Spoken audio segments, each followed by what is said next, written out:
लग्नानंतर होईलच प्रेम या मालिकेतील पुढील भागात आपल्याला पाहायला मिळणार आहे।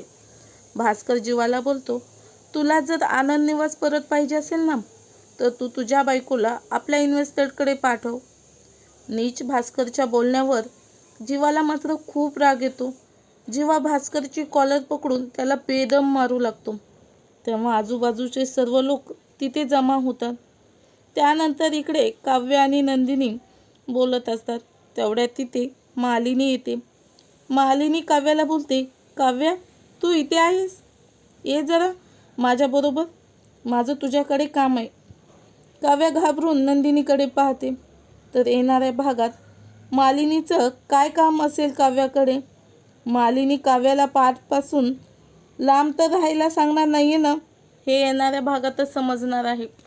तर असेच मालिकेचे डेली अपडेट पाहण्यासाठी आपल्या चॅनलला सबस्क्राईब करा आणि व्हिडिओला लाईक करा।